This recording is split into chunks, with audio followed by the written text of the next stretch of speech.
Hello and welcome back to the SecurityMetrics podcast. I'm Jen Stone. I'm one of the principal security analysts here at SecurityMetrics. Very good show today, but before we hop into that, I wanted to let you know I'm going to be at HIMSS with Heft. If you've seen the news podcast that we put out, you know who Hef is. He is great. He and I are not just going to be there. We're going to be at the booths. Come talk to us. Have a good time. Let me know if you're going to be there, what time you're going to be there. We'll arrange to meet you. Also, I'm going to be at Transact and at CISSP, just dropping in towards the end of CISSP conference. Any of those, just let me know, and I would love to connect with you, have a coffee, whatever. So, also, today, cannot be more excited about this guest because he's going to talk to us about leadership in cybersecurity. I think it's a very important topic. His name is Christian Hyatt. Christian is the CEO and co-founder of Risk360, where they help organizations assess, build, and certify security and privacy programs. Based on his experience as an entrepreneur and from working with hundreds of organizations as a consultant, Christian brings a unique perspective to cybersecurity, privacy, and what it takes to build a successful business. Also, keep an ear out for the 5 CISO Archetypes ebook that he's going to talk about. It's kind of towards the end of the program. Christian, thank you for joining me today.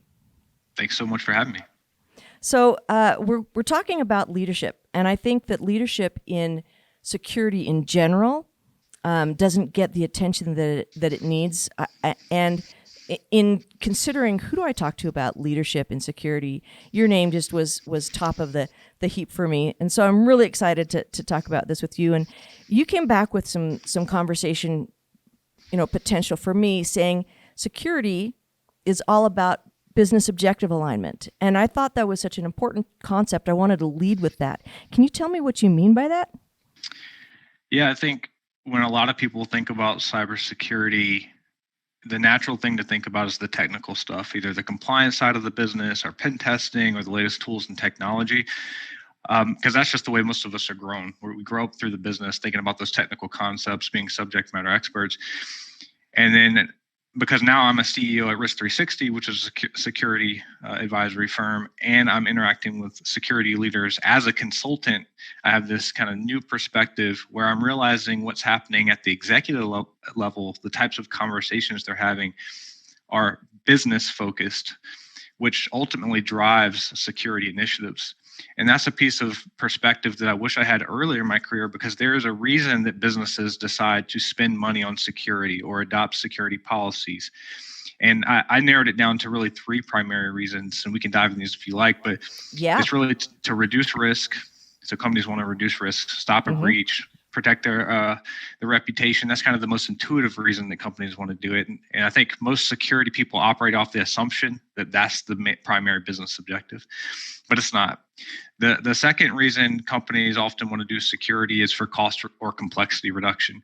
And you can think about this in the world of a really heavily regulated company that has to comply with SOC 2 and ISO and PCI, and all of their engineers are bogged down with constant audits, and they can't actually do any product development. So in that case, maybe the executive wants to reduce complexity. And that's maybe where you come in and you harmonize all your security frameworks and you make regulations a little easier. And then the third reason is revenue generation. Especially me, we have a lot of high growth technology clients, and the primary reason that they want to do security is because they want to instill trust with their customers and prospects. And that sends them down a path of obtaining security certifications or building out security programs. So at the executive level, that's the stuff they're thinking about. How do I navigate this market, serve customers, protect my brand reputation? And that trickles down to security objectives and initiatives. And as a security leader, if you understand, if you're in the head of your executive and what they want to do and why, then you can speak that language and hopefully drive better security. Well, one of the things that I think is a huge gap that I see is that lack of understanding of what drives the security leader, or a lack of understanding of the language that they're using, because it tends to be business focused. And like you said, security efforts should not be IT focused, IT led. They should start with the leadership. How do you bridge that gap between the C-level and the people who are actually implementing the security posture? I think as a security leader, a lot of times you are the translator between those two audiences. because at the executive level, that they often have a general understanding of risk and why security is important, but they don't have a deep understanding of that. They're more concerned with some of the business objectives that I just laid out. Whereas the security practitioner, their mission is to implement security. And sometimes they don't understand the why behind that. So one of the things that I try to do is tell each party the why. So if I'm talking to the executives and there's challenges that they don't understand or risks that they don't understand, I'll explain to them the why behind it. So what's the risk? Why do you care about this from a business perspective? What are the potential negative consequences or the positive consequences of implementing security? And translate it into their language. And the same thing with my team. So if I bring the team down, I try to give them all those perspectives and say, hey, here's what the executives are thinking and why they're thinking that. Here's what the customers and prospects are thinking and why they're thinking that. And that's why we've chosen to prioritize these initiatives in this way.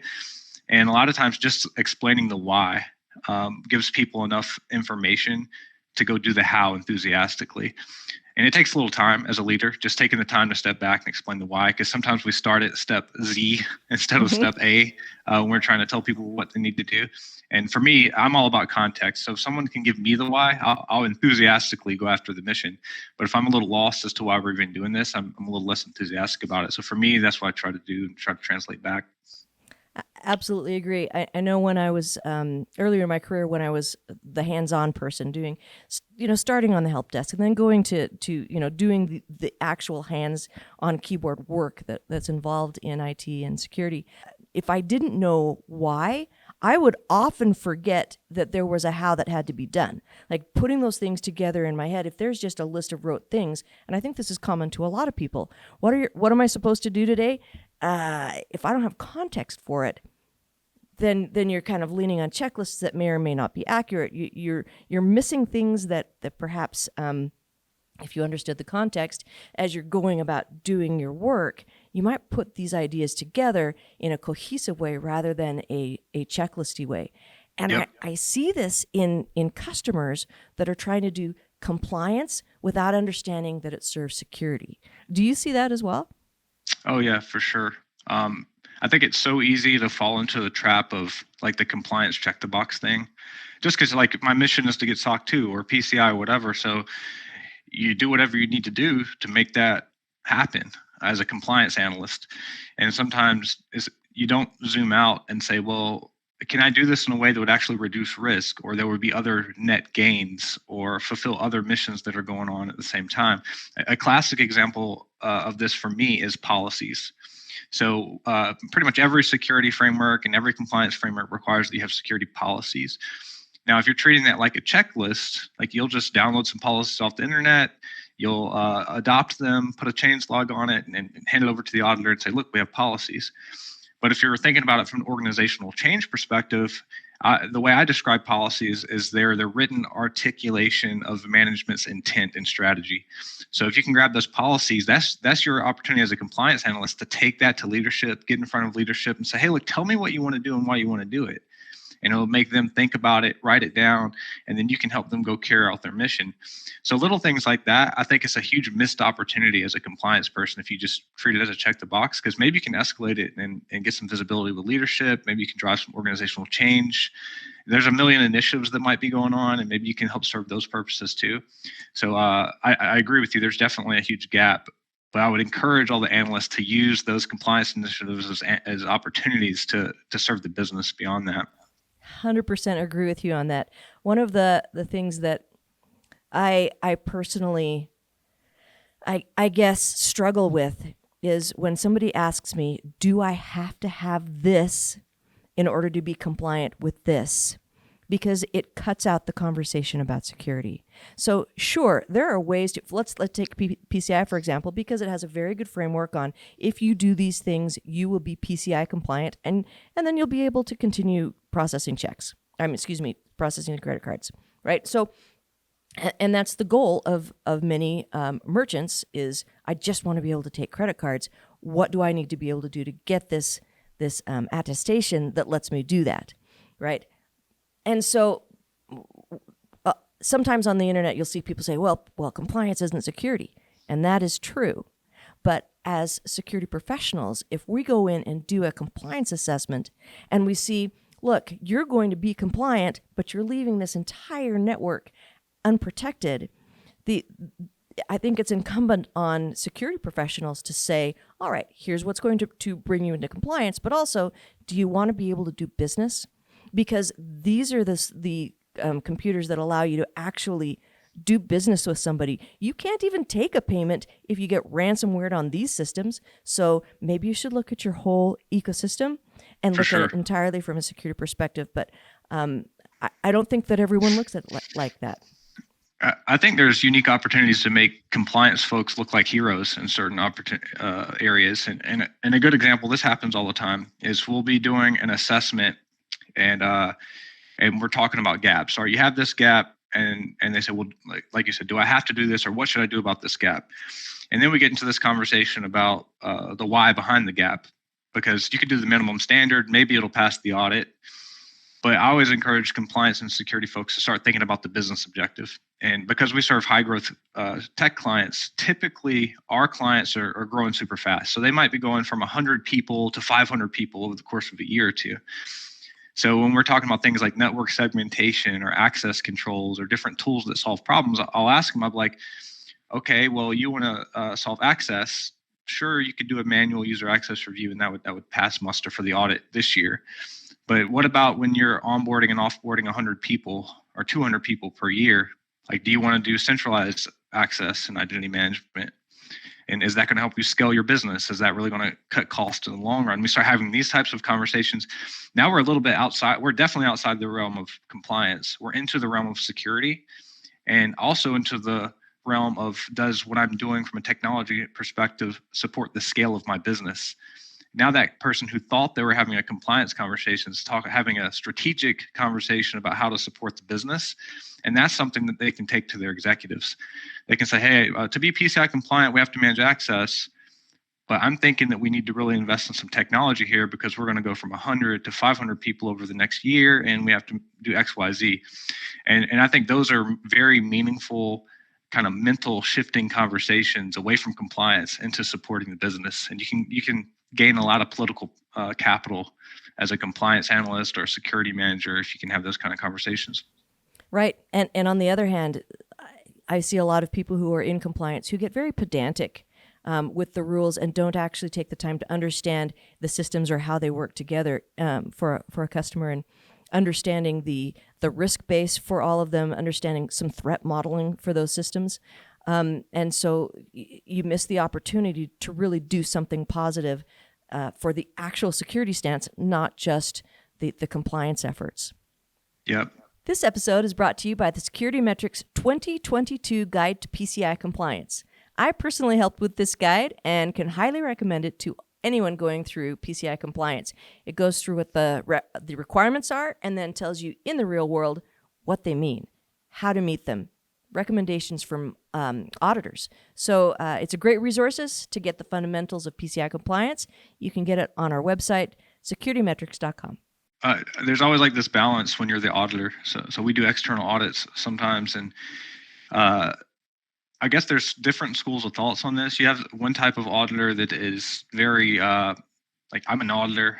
I don't advise. Like, I go by the framework. And I think there's some value in that mindset. I can see that. And then there's the other type of auditor, which I think is probably the preferred type, is when you're more collaborative. Like, you still have a job to be an auditor and be independent and all that stuff. But you can also like say, hey, I have the benefit of seeing 100 clients. You only work in your one environment, and this is what I've seen work well for them and some of the pitfalls. And that's where auditing can turn into a huge value add, because we have the superpower, the secret sauce of seeing hundreds of these environments, where most of our clients see one. And there's like a special piece of knowledge that we have because of that. I know that one like you said, people who don't like the collaborative type, their idea is that, well, if you're too collaborative, then you can't tell the customer no, or you can't fail them. But I don't find that at all. What I find is, if you're being collaborative and really having conversations about the environment together, you don't have to tell them that they have failed something.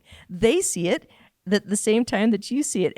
We all discover together that there is something that's missing, and then it gives them the opportunity to meet that gap, rather than it it being a hostile kind of a relationship. 100%. Yeah. If it becomes like, you don't want to be the gotcha auditor. Like, they shouldn't be finding out something for the first time on the audit report. Right. You know what I mean? Yeah. It should be like, over the course of conversations, you're probably arriving at conclusions together. And then they feel like, okay, I've learned something here. We had a miss. Let me go fix it. Yeah. And that's typically a lot more positive experience than, you got an audit report and you're like, what? There's a finding here? I don't know where that came from. I disagree. So that's like one of those techniques that auditors have to kind of manage, I guess, over the course of their career. I agree. And I think that in the end, the general security of an organization is elevated by that type of approach. But because you'll get people calling you all throughout the year saying, because you've earned that trust, right? We together have found out something. When we found out something was negative, we together set reasonable timelines for it to be fixed in order to meet, the goals of the organization. And then you'll get a random call in the middle of the year saying, hey, I'm thinking about this. Is that crazy? Or is this a good direction to go with this? I love that. Yeah. You get a call from your clients and they're wanting a little bit of advisory.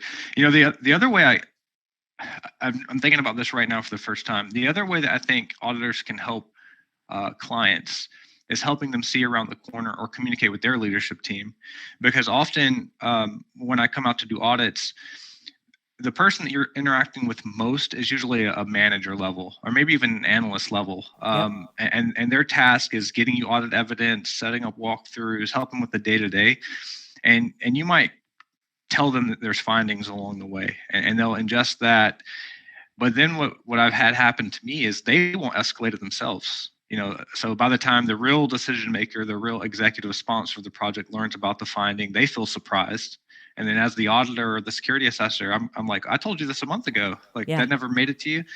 So I find a lot of the value that I can bring to the table is helping the compliance team navigate their own internal politics. Yes. And say, hey, look, this is probably not going to be received well without the context. Let's schedule a meeting and just tell them what's up so everybody knows. And that's like one of those experience things too. It isn't our job necessarily to help them navigate their own communication pathways. But if you're really good at your job and you're a compliance craftsman, then you can start thinking about those things as well.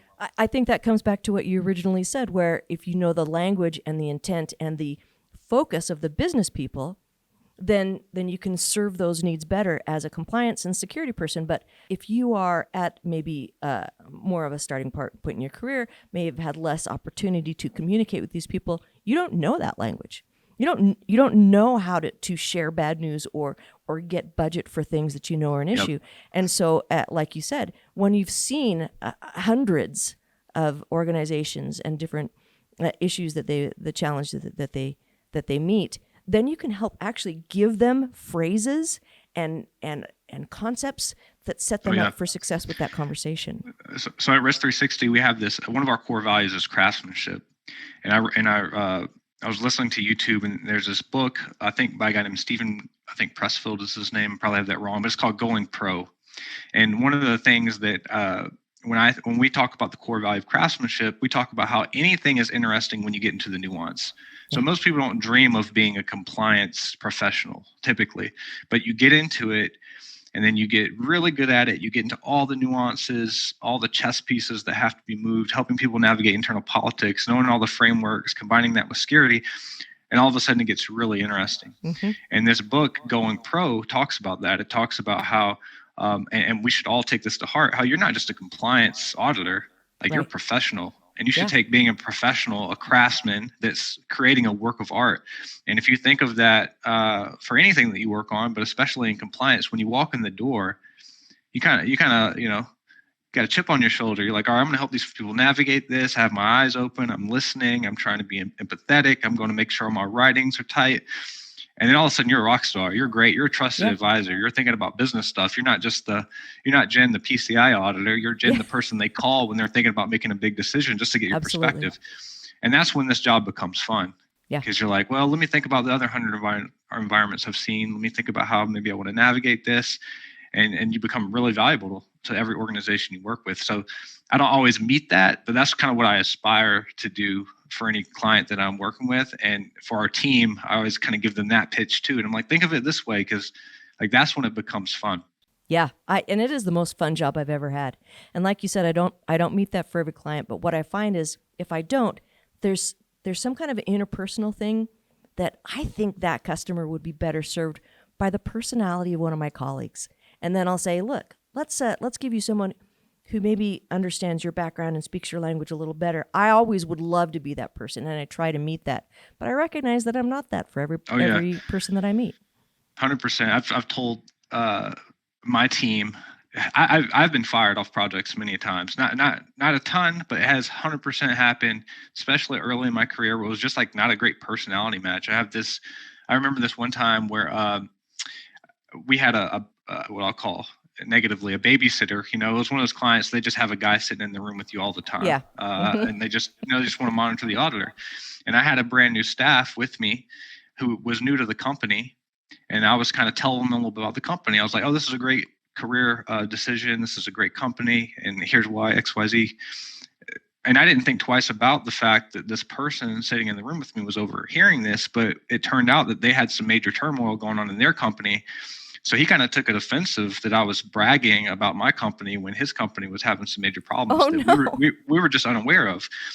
So needless to say, come to the end of the project, he basically said, I don't want Christian back on the project, because he took that offensively. And that was the first time I had ever heard about it. It really caught me off guard. Wow. So whenever we have team members that, they're great team members, but maybe they'll have a client that, for whatever reason, it just isn't a good fit. And I always tell them that story. I'm like, look, man, everybody gets kicked off a project at some point in your career. If you're in it long enough, you just have to put your ego away, do what's right for the client, and do exactly what you said. Maybe find someone who is the good fit to go serve that client. So yeah, I so know if that you've ever there are been kicked people off a client, feel okay about it. Yeah, well, there are people who approach things in a very different way than I do, and some people want something very, very different, and I'm okay with that. So what I like about our conversation, and when I listen to your podcast, which you put out every week, that's a lot, is that you really do talk about the C-level, the organizational leadership, and I think you have an ebook on 5 CISO archetypes. I would love to hear more about that. Yep. So my podcast is Tuesday Morning Grind. Our spin on it is we talk to security leaders and executives every week. So I'm in the position where I'm just listening. I'm trying to learn from these folks. So it's pretty humbling, because these folks just have crazy lessons and things to teach. So I think we're about 70 episodes into that as of this recording. And from listening to all those folks, and then we've done 1,000 security assessments, we started noticing these patterns in terms of personality types of security leaders. And then on top of that, the business objectives that were driving security initiatives. So for fun, I put together a lunch and learn. We do a weekly lunch and learn at Risk 360. So I put together a lunch and learn saying, hey, here are the 5 CISO archetypes that I've identified. Here are the 3 business objectives, and here's common org structures to support those. And it was pretty well received, because I think our consultants were like, man, I can think through my clients and see how this executive fit this personality type and how that influenced them to behave in this manner. So I ended up writing an ebook on it. And what the ebook is, it talks about the 5 CISO archetypes. I put together a self-assessment. So if you're kind of curious which leadership style you might have, and I also put together an assessment so you can kind of review your organization and see what your business objectives might be. And then also a diagram, a RACI diagram of potential org structures based on those 2 things. Packaged it up, and it's all free. So if anyone Googles that, they can probably find it and download it and have all that stuff. They can find it on the Risk 360 website? Yep, we have a resources page where there's tons of free videos and templates and downloads that you can have. So if you either Google 5 CISO archetypes or go to our resources page, they can see all that material there. Excellent. Well, I sure appreciate your time today, coming and talking to me about leadership. I think leadership as a compliance expert, as the third party, is sometimes overlooked. But in my experience, it's one of the most important aspects of a successful third-party assessment. Absolutely. Thanks so much for having me, Jen. I appreciate it. All right. We'll talk to you again soon. Thanks for watching. To watch more episodes of SecurityMetrics podcast, click on the box on the left. If you prefer to listen to this podcast, it's available on all your favorite podcast platforms. See you on the slopes.